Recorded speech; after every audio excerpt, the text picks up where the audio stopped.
저는 오늘 창세기 32장 24절로 32절 말씀을 본문으로 해서 부서지고 깨어진 사람을 찾습니다. 이와 같은 제목으로 나누겠습니다. 은혜를 나누겠습니다. 여러분 함께 따라 하시겠습니다. 부서지고 깨어진 사람을 찾습니다. 부제는 하나님과 사람들을 겨루 이긴 자, 이스라엘이라는 뜻이거든요. 그래서 함께 은혜를 나누겠습니다. 성경을 보면 하나님이 축복하시고 사용하신 사람들은 모두 다 깨어진 사람들이었습니다. 믿음의 조상이고 복의 근원인 아브라함을 보시면 그가 믿음의 조상으로 세워지기 전에 복의 근원이 되기 전에 25년 동안 깨어진다.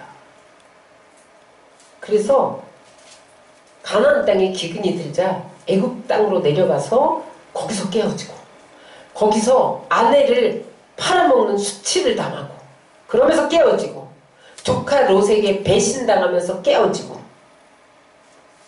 그가 얼마나 깨어졌는지 100세에 얻은 이삭을 모리아산에 가서 번제로 드려라. 그 하나님의 말씀에 한마디 변명도 하지 아니하고 바칠 정도로 깨어졌습니다. 그렇게 깨어졌더니 하나님이 그를 믿음의 조상으로 복의 근원으로 세운 것을 볼 수가 있습니다. 요셉은 이방인으로서 애굽의 국무총리가 되었습니다. 그런데 그가 국무총리 되기 전에 형들의 시기를 받아서 물 없는 구덩이에 던져진다. 거기서 살려달라고 몸부림하면서 깨어지고 거기서 미디안 상인들에게 팔려서 보디발의 노예로 들어간다. 거기서 종살이 10년을 합니다. 거기서 또 보디발의 아내 유혹을 떨쳐버리다가 누명을 쓰고 감옥에 들어가서 거기서 3년을 깨어진다. 그랬더니 하나님이 그를 애굽의 국무총리로 사용했던 것을 볼 수가 있습니다.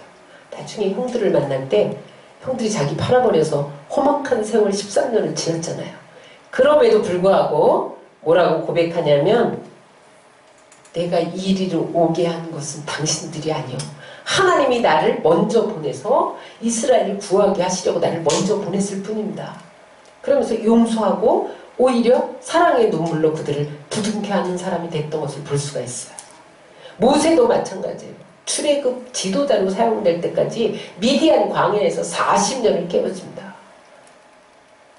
사람도 없는 그런 광야에서 양들과 얘기를 하면서 시므리 말을 다 잊어버릴 정도로 그렇게 깨어지자 하나님이 그를 430년 동안 종살이하던 이스라엘 백성들을 출애굽시키는 그런 지도자로 사용한 것을 믿으시기 바랍니다. 왜 하나님은 그냥 좀 쓰시지 왜 깨어뜨려서 쓰실까요? 왜 그럴까요? 깨어지지 않고 축복해주고 사용하시면요 자신도 망하고 이웃도 망하게 됩니다. 그 자체가 재앙이 돼버려요. 인류 역사를 통해서 보면 깨어지지 않은 사람들이 지도자로 세워졌을 때 온 인류에 화를 끼쳤던 것을 볼 수가 있어요. 보세요. 히틀러를 보세요. 히틀러 깨어지지 않는 사람이 지도자가 되니까 독재자가 돼서 수많은 사람을 학살시키잖아요. 응? 여러분 무솔리니, 스탈린, 그 다음에 일본의 도조 히데키 이런 사람들 보세요.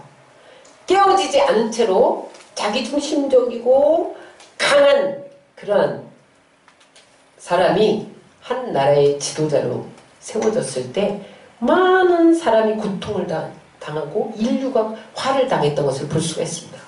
지금 여러분 김정은 같은 사람이 깨어지지 않은 사람이 지도자로 쓰니까 계속 미사일을 발사하면서 이 나라의 안보를 위협하고 사람들을 공포 속에 몰아넣는 것을 볼 수가 있습니다.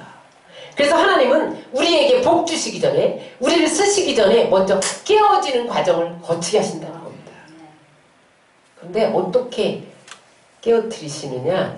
고난이라는 도구를 가지고 오신다는 거예요. 여러분 가을에 열매를 맺으려면 따뜻한 햇볕도 필요하지만 바람도 필요해요. 햇빛만 내리쬐고 바람이 불지 않으면 곡식이 익지 않습니다. 때로는 우리가 하나님 앞에 복음을 받고 열매를 맺고 하나님께 붙들려 사용되어지기 위해서 고난의 바람이 필요한 거예요. 어린아이를 교육시킬 때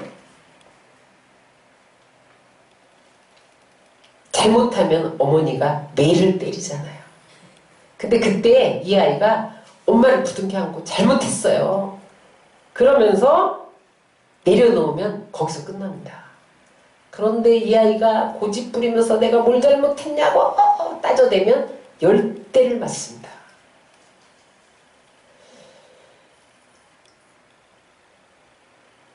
우리가 하나님 앞에 순종하지 않고 고집스럽게 내 중심적으로 나가면 하나님이 원하는 사람으로 만들어질 때까지, 순종의 사람으로 만들어질 때까지 맞는 일이 계속된다. 오늘 본문 이야기는 야곱이 무슨 뜻이냐면 발꿈치를 잡은 자, 그런 뜻이에요. 다시 말하면 속이는 자, 찬탈자, 사기꾼, 그런 소리예요. 근데 그 사람이 하나님의 사람 이스라엘, 오늘날의 이스라엘 나라 이름은 야곱의 이름입니다. 야곱을 이스라엘로 바꿔주세요. 이스라엘은 뭐예요? 하나님의 사람으로, 환난자에서 승리자로, 고집불통자, 속이는 자, 찬탈자, 사기꾼에서 예배자로, 승리자로 변화시키는 이야기입니다. 먼저 우리가 깨어지기 전에 야곱을 보겠습니다. 야곱은 이삭의 아들이죠. 쌍둥이로 태어납니다. 근데 이들이 어머니 뱃속에서부터 싸워요. 먼저 나가겠다고. 왜냐하면 이스라엘은 장자권에게 모든 상속이 물려지고 재산과 그런 어떤 아버지의 생업을 물려줄 수 있는 권리가 장자에게 있어요. 그러니까 둘이 태에서 싸워요. 근데 먼저 에서가 태어났어요. 그러니까 에서는 무슨 뜻이냐면 거친 자, 거칠다, 그런 뜻이고, 나중에 에서의 후손이 에돔이 되잖아요. 에돔은 붉다, 그런 뜻이에요. 피부 색깔이 에서는 붉어요. 그래서 나중에 이제 에돔 족속이 되는데, 에서의 후예들이. 근데 형이 나가니까 야곱이 발꿈치를 붙들고 잡아당겨서 못 나가게 뱃속에서 또 발꿈치를 잡고 나온 자가 야곱입니다. 그래서 야곱의 뜻은 발꿈치를 잡다. 다시 말하면 속인다, 사기친다, 찬탈자, 이런 뜻이 있어요. 실제로 발꿈치를 잡고 태어납니다. 이름대로 살기 때문에 그때 이름을 잘 지었어요. 여러분, 그래서 이름 잘 지어야 돼. 이름대로 살아요. 그 야곱이 지나온 생애를 돌아보면 한마디로 말하면 남의 발목을 잡는 인생을 삽니다. 그래서 한평생 남의 발목을 잡아서 자신의 욕심을 이루며 살아옵니다. 어느 날 형 에서가 사냥을 나갔는데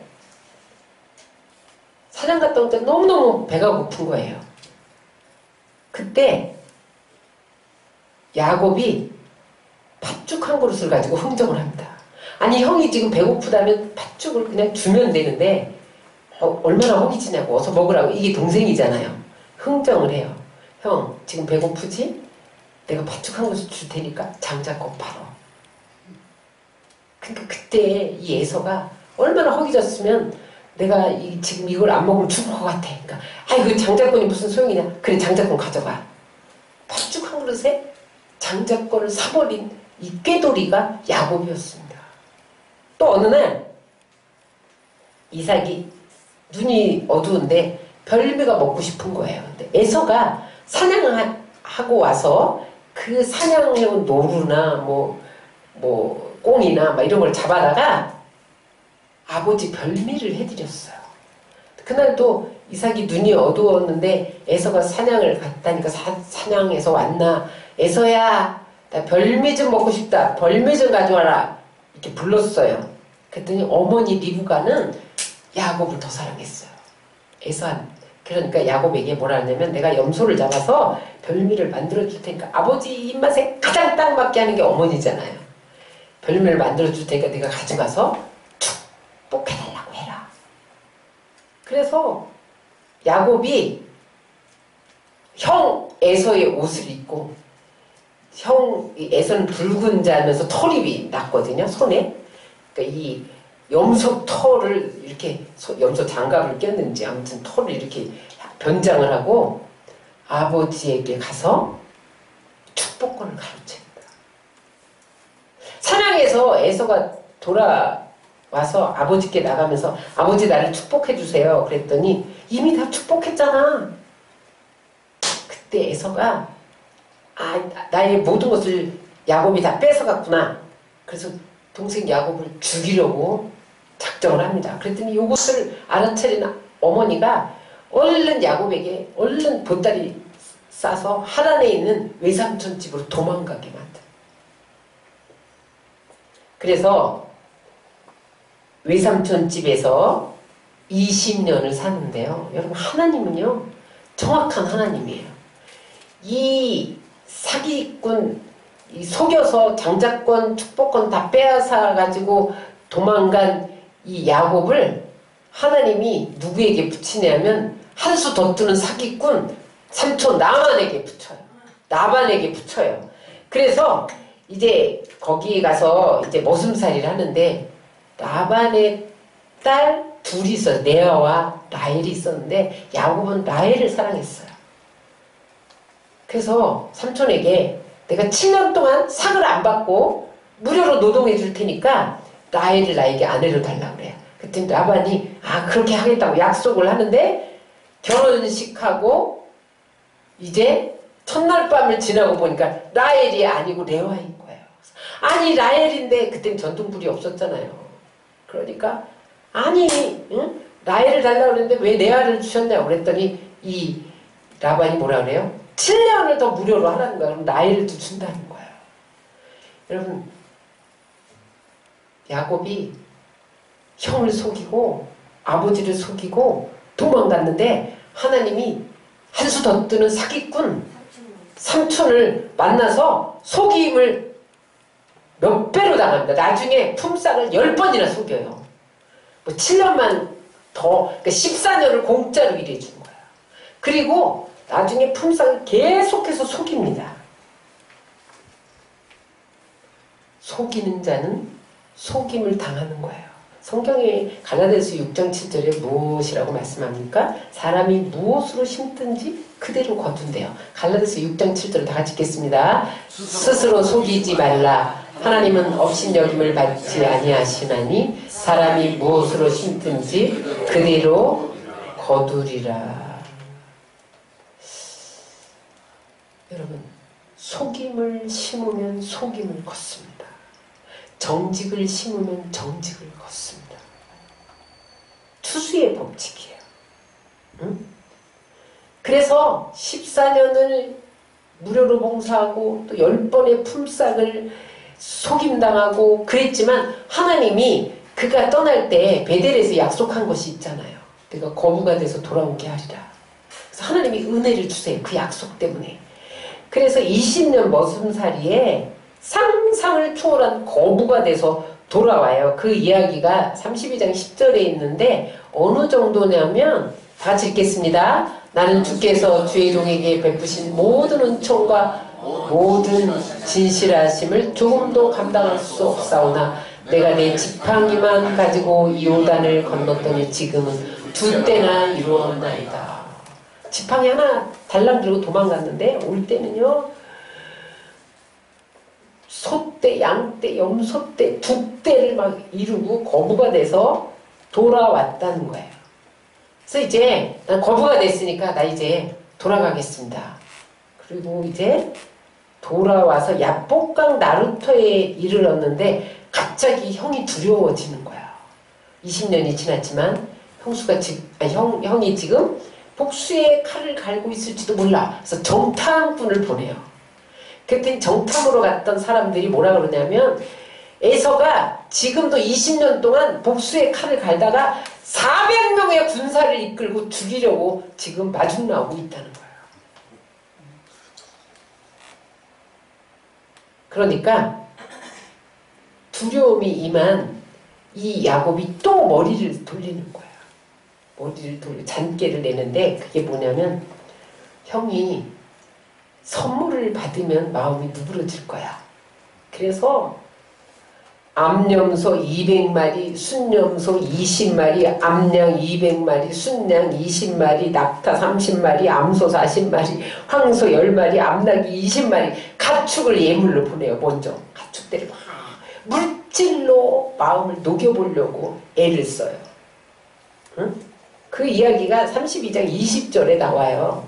32장 20절에 보면 또 너희는 말하기를 주의 종 야곱이 우리 뒤에 있다 하라 하니 이는 야곱이 말하기를 내가 내 앞에 보내는 예물로 형의 감정을 푼 후에 대면하면 형이 혹시 나를 받아주리라 함이었더라.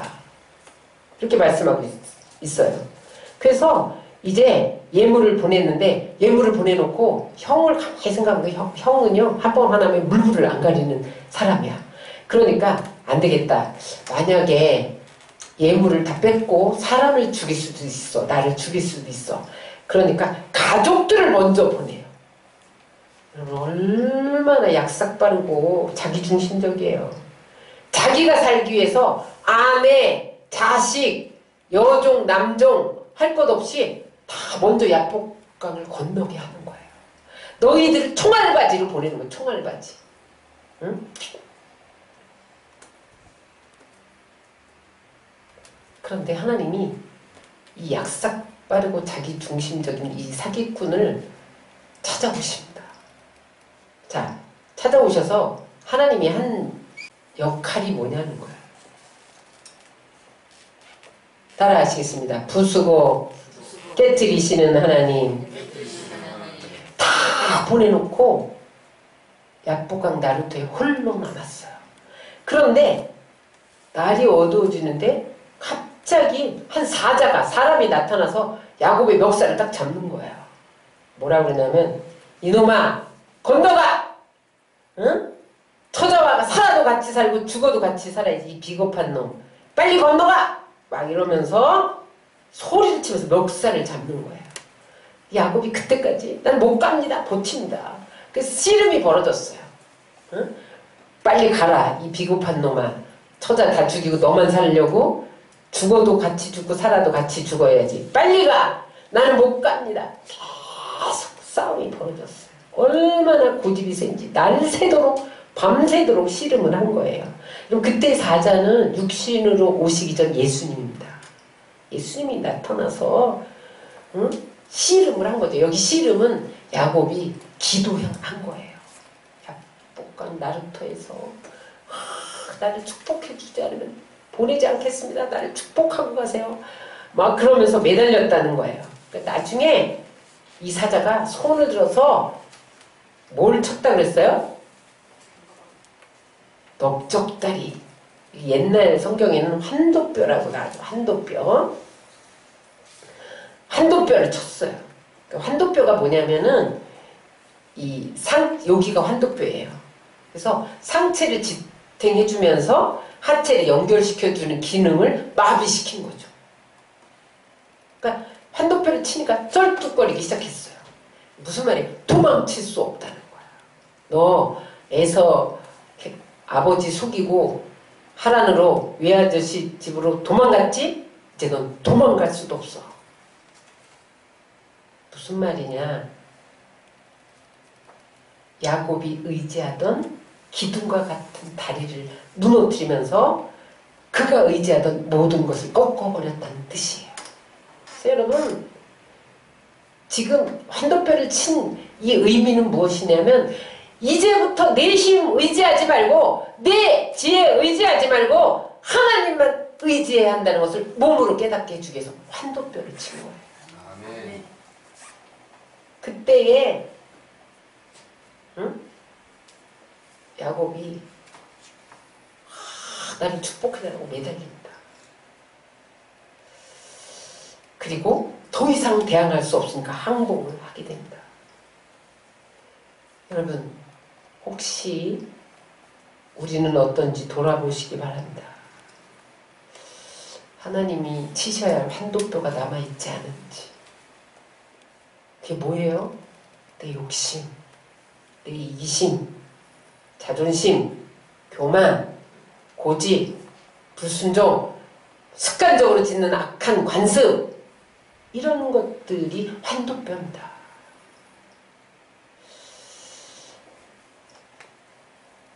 내가 하나님을 대항해서 싸워서 이기고자 하는 그런 모습, 이게 환도뼈예요. 하나님의 뜻을 거역하면 하나님이 허벅다리를 치십니다. 가정의 허벅다리, 사업의 허벅다리, 육체의 허벅다리, 물질의 허벅다리. 저는 이 시골 출신이라 가축들 기르는 걸 아는데 어느 집에 시골에서 불이 났어요. 근데 시골에서 소는요 큰 미천입니다. 소가 일을 다 해줘요. 지금은 뭐 트랙터로 다 갈지만 그때는 소가 밭갈이 하죠. 추수해서 짐 실어 나르죠. 뭐 다 해요. 소가. 그러니까 소가 한 미천이에요. 근데 시골에 집에 불이 났는데요. 이 소가 불 속에서 나오질 않는 거예요. 그러면 주인이 가서 이 소를 끌어내야 응? 농사 짓고 먹고 살잖아요. 그러니까 불나서 다른 거 다 잃어도 소는 끌어내야 돼. 근데 이 소가요 무서우니까 막 불타니까 안 나오려고 떼를 쓰는데 그때 소를 끌어내는 방법이 있는데 여물통을 엎어놓는 거예요. 소가 나온대. 그게 무슨 소리냐면 아 이제 끝장이구나. 이 집에 살다가는 얻어먹지 못하겠구나. 그래서 여물통 뒤집어 놓으면 나온다는 거야. 무슨 말이냐. 사람들은 미리 정신 차리고 하나님 앞에 엎어져서 깨어져야 되는데 안 깨어지면 하나님이 우리의 여물통을 엎어버리신다는 거야. 여물통이 뭐예요? 먹고 사는 것, 생활하는 것, 여러분들이 쓰는 것, 사업하는 것, 직장, 이게 다 여물통이에요. 그걸 엎어버릴 때에 손들고 항복하고 나온다는 거예요. 그래서 하나님이 가끔 우리의 여물통을 뒤집어 놓을 때가 있습니다. 인간의 계획대로 안 되는 거예요. 잠언서 16장 9절을 읽습니다. 시작. 사람이 마음으로 자기 길을 계획할지라도 그의 걸음을 인도하시는 이는 여호와시니라. 축복 없이, 하나님의 축복 없이 안 되는 거예요. 내가 계획하고 틀림없이 갈 건데 하나님이 인도해 주지 않으면 안 된다는 거예요.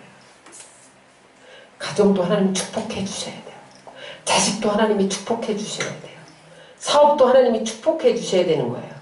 그런데 그거 깨닫지 못하고 내가 계획한 대로 될 거야. 그러면 하나님이 환도뼈를 쳐서 부서뜨리고 깨트리는 거예요. 응? 인간의 힘으로 안 돼. 나를 의지해.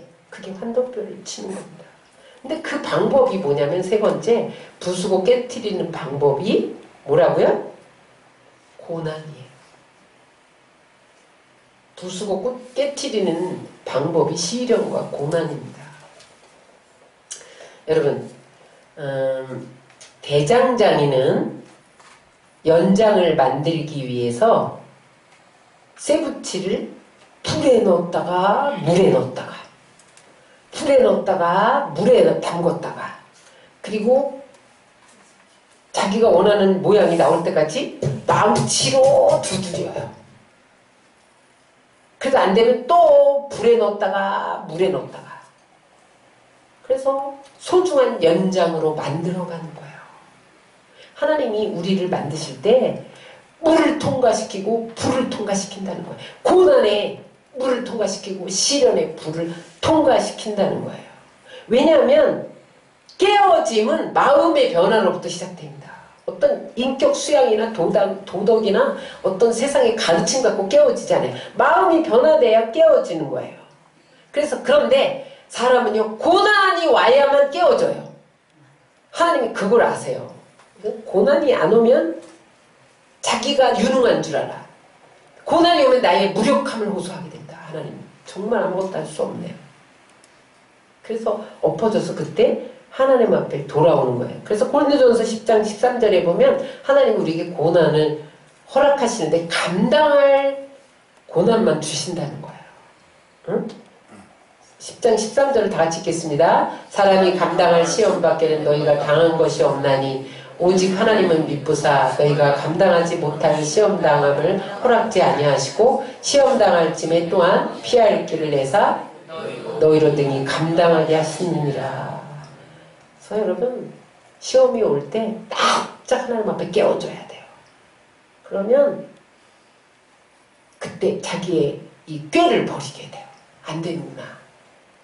교만을 버리고 오만을 버리고 온유하고 겸손한 믿음의 사람이 되어지기 위해서 하나님은 고난이라는 풀목불에 우리를 집어넣었다가 물속에 집어넣었다가 반복하신다는 거예요. 그 소중한 연장이 만들어질 때까지 그렇게 하신다는 거예요. 그 깨어졌는지 안 깨어졌는지를 어떻게 하냐? 깨어지지 않은 사람은요. 내가 다 했어. 내가 그럽니다. 깨어진 사람은 어떻게 하냐면 살든지 죽든지 흥하든지 망하든지 상하든지 새하든지 주님 뜻대로 하시옵소서. 이게 깨어진 사람이에요. 그래서 여러분 시편 기자는 119편 67절에 뭐라고 고백합니까? 고난당하기 전에는 내가 그릇 행하였더니 이제는 주의 말씀을 지키나이다. 하나님이 우리에게 고난을 주신 이유가 있어요. 잘못 행하고 있는 거야. 뭔가 잘못된 게 있는 거예요. 그런데 고난을 통해서 하나님이 이제는 하나님 말씀대로 살겠습니다. 올바로 살겠습니다. 이렇게 돌이키게 한다는 거예요. 그때까지는 자기가 주인이어서 고난당하기 전에는. 고난 후에는 하나님이 주인이 되는 거예요. 응? 그래서 하나님이 복 주시려고 우리를 온전케 하고 굳건하게 하려고 견고하게 하려고 하나님은 우리를 시련의 학교에 들여보내는 거예요. 베드로전서 5장 10절을 다 같이 읽겠습니다. 모든 은혜의 하나님 곧 그리스도 안에서 너희를 부르사 자기의 영원한 영광에 들어가게 하신 이가 잠깐 고난당한 너희를 친히 온전하게 하시며 굳건하게 하시며 강하게 하시며 혀를 견고하게 하시리라.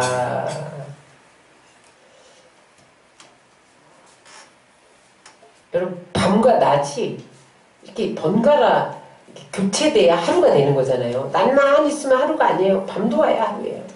그런 것처럼 우리에게 평안과 고난이 번갈아 오는 것은 하나님이 우리를 깨트려서 하나님 쓰시기에 합당한 그릇으로 훈련하는 것을 믿으시기 바랍니다. 그러므로 여러분 하나님 마음에 합한 자가 될 때까지 깨어져야 돼요. 그러면 여러분들이 하나님 앞에 사용되는 복된 사람이 되어줄 줄 믿습니다. 그래서 네 번째 깨어져 이스라엘로 변화된 야곱을 한번 살펴보겠습니다. 이제 환도뼈를 치니까 응? 환도뼈를 쳤는데도 보내줘야 되는데 이 사자를 안 보내주니까 그때 그 사람이 뭐라고 묻냐면 네 이름이 무엇이냐 이렇게 물어요. 여러분 하나님이 야곱의 이름을 몰라서 물어봤을까요? 아닙니다.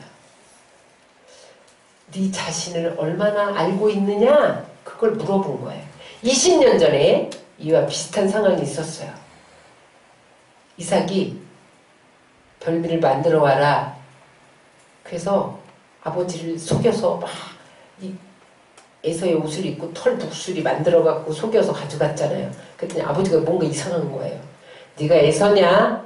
그랬더니 네 에서입니다. 목소리 에서 흉내내고 또다시 물었어요. 네가 에서냐? 네 에서입니다. 아버지를 속였던 것을 기억시키는 거죠. 네 이름이 무엇이냐? 너는 속이는 자야. 그런데 오늘 야곱이 뭐라고 그러냐면 에서라고 대답 안 하고 야곱입니다. 그렇게 대답을 해요. 이게 무슨 말이냐면 내가 지난 세월 동안 남의 발목 잡으면서 살았습니다. 고백을 하는 거예요. 사기꾼처럼 살았습니다. 형의 발목을 잡고 아버지 이삭의 발목을 잡고 외삼촌 나반의 발목을 잡고 속이고 기만하며 다른 사람 방해하고 다른 사람 것을 내 것으로 삼으며 그렇게 살았습니다. 그렇게 고백한 게 나는 야곱은 나를 고백 속에 담겨진 의미예요. 전 속임수의 사람이었습니다. 나는 잔머리 굴리는 사람이었습니다. 이해관계에 빠른 사람이었습니다. 이렇게 자기를 처음으로 정직하게 고백하는 시간이 내 이름이 무엇이냐입니다. 그래서 그 야곱 이름과 속임수 인생과 결별하는 시간을 갖기 위해서 하나님이 내 이름이 무엇이냐고 물었다는 거예요. 그것을 내려놓았더니 하나님이 이름을 바꿔줍니다. 32장 28절에 뭐라고 말하냐면 다 읽겠습니다. 내 이름을 다시는 야곱이라 부를 것이 아니요 이스라엘이라 부를 것이니 이는 내가 하나님과 미 사람들과 겨루어 이겼음이니라. 하나님과 겨루어 이긴 자. 따라하세요. 환도뼈가 꺾어져야 새 이름을 받습니다. 승리합니다. 축복받습니다. 하나님께 사용됩니다. 환도뼈가 꺾어져야 깨어져야 새 이름이 주어지는 거야. 축복이 오는 거예요. 승리의 삶을 살게 되는 거예요. 그래서 그때로부터 이스라엘 민족이 자신들의 정체성을 하나님과 겨루어 이긴 것으로 자리매김해서 이스라엘 국가 이름을 이스라엘이 됐잖아요.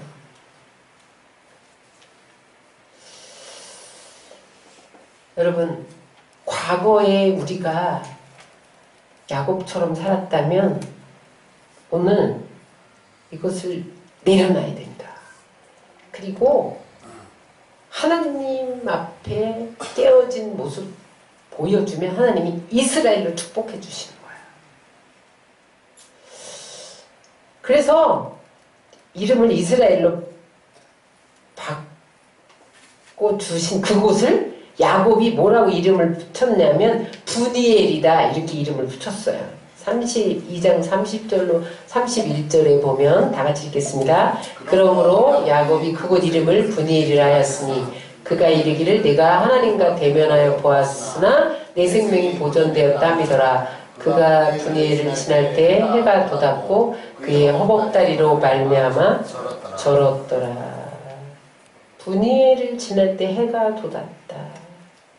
야복 강가에 홀로 남겨졌을 때는 어두운 밤이었는데 밤이 맞도록 씨름하며 천사와 씨름하며 기도했더니 하나님이 만나주시고 하나님을 만났더니 여명의 새 아침이 밝아왔다는 거예요. 여러분 하나님을 만나면 어둠이 변해 밝음으로 바뀌는 것을 믿으시기 바랍니다. 그래서 여러분 야곱이 환난자라는 뜻도 있어요. 그런데 이스라엘은 승리자라는 뜻도 있어요. 하나님 앞에 깨어지니까 하나님이 환난자를 변하여 승리자로 바꿔주셨다는 거예요. 시편 50편 15절에는 이렇게 고백합니다. 환난날에 나를 부르라. 내가 너를 건지리니 내가 나를 영화롭게 하리로다. 여러분 환난날에 깨어져야 돼요. 여러분 지금 어떤 고난이 있어요? 깨어지라는 하나님의 사인이에요. 거기서 하나님을 만나야만 문제가 해결됩니다. 여명의 새 아침이 밝아올 수 있습니다. 근데 보세요. 이제 깨어지니까 하나님이 어떻게 하시냐면 에서의 마음을 바꿉니다.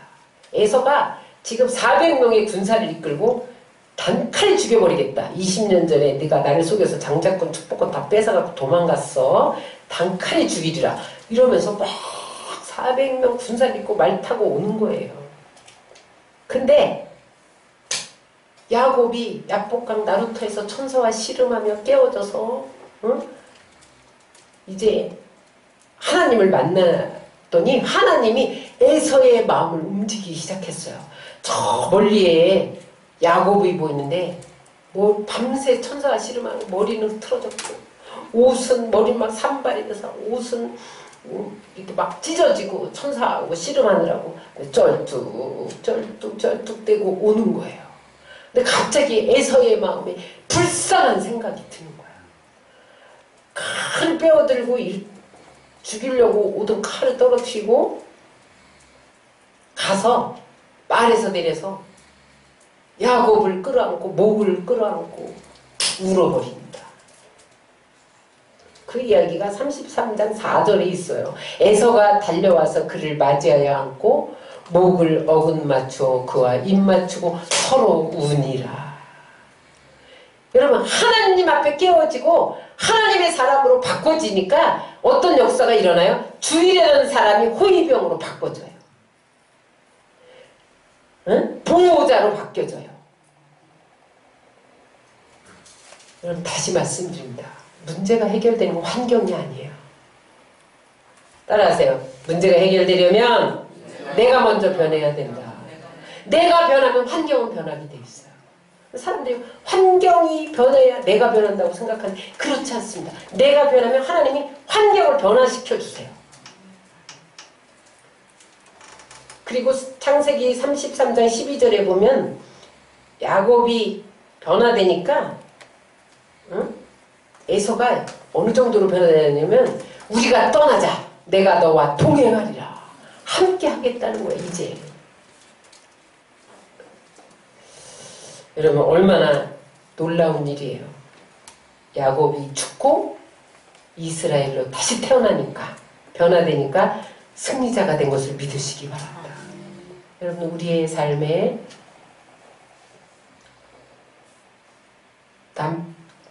남편의 약복강이 가로놓여 있을 때가 있고, 아내의 자식, 사업, 약복강이 우리를 고통하게 할 때가 있습니다. 어떻게 해야 됩니까?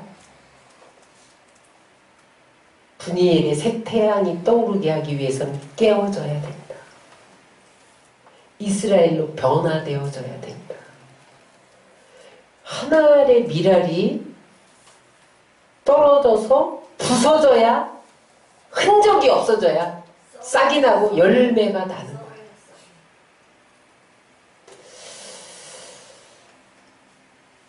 하나님은 누구라도 사용할 수 있지만 깨어지지 않는 사람을 사용하지 않습니다. 만약에 깨어지지 않았는데도 유명해지고 부서지지 않은 채도 쓰임을 받았다면 그 사람은 세상에서 가장 불쌍한 자입니다.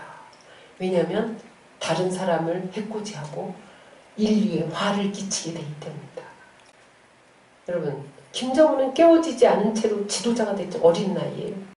그러니까 미사일 쏘아대면서 통쾌한 웃음을 웃고 수많은 사람들을 공포에 몰아넣고 이런 사람이 되잖아요. 깨어지지 못한 사람이 지도자가 된 표본입니다. 거센 파도가 노련한 항해사를 만들어내는 거예요. 끝이 안 보이는 혹독한 광야 학교는 우리의 거친 자아를 곱게 부서뜨리는 그러한 작업입니다. 그래서 하나님이 멋지게 사용하는 도구로 만들어가는 과정입니다. 여러분, 축복받고 쓰임받는 것보다 더 중요한 것은 내가 부서지고 깨어지는 거예요. 문제 해결보다 더 중요한 것이 내가 깨어지는 거예요. 내가 깨어지면 문제는 해결되는데 사람들은 문제 해결을만 하려고 하고 축복만 받으려고 하고 내가 깨어지지 않으려고 한다는 거예요. 그래서 여러분 분명히 기억하세요. 옷값이 깨어져야 향유가 나오는 거예요. 반석을 깨트려야 샘물이 터지는 거예요. 여러분, 우리 안에 향유를 담은 옥합이 딱딱하고 반석이 있으니까 물이 나오지 못하는 거예요. 하나님은 자기 육신을 신뢰하는 사람을 사용하지 않습니다. 나는 나를 신뢰하는데 쓰임받고 있어. 그것은 하나님이 쓰시는 것이 아닐 수 있습니다. 하나님은 오늘도 우리가 깨어지기를 기다리십니다. 우리의 힘으로 아무것도 할 수 없습니다. 이 고백을 들으시기를 원하십니다. 내 힘으로 안 됩니다. 오직 야훼의 신으로 됩니다. 이 고백을 받으시기를 원하십니다. 그리고 오늘 성령을 의지할 때까지 기다리십니다. 그리고 오늘도 주님은 부서지고 깨어진 사람을 찾고 계십니다. 여러분들이 부서지고 깨어지면 하나님이 야곱을 이스라엘로 바꿔서 사용하셨던 것처럼 여러분들을 축복하시고 여러분들을 사용하시고 여러분들을 통해서 하나님 나라를 확장해가는 그러한 역사가 일어날 줄 믿습니다. 여러분들 모두 다 야곱이 변화해 이스라엘 되었던 그런 축복이 여러분들과 함께 하시기를 주의 이름으로 축원합니다.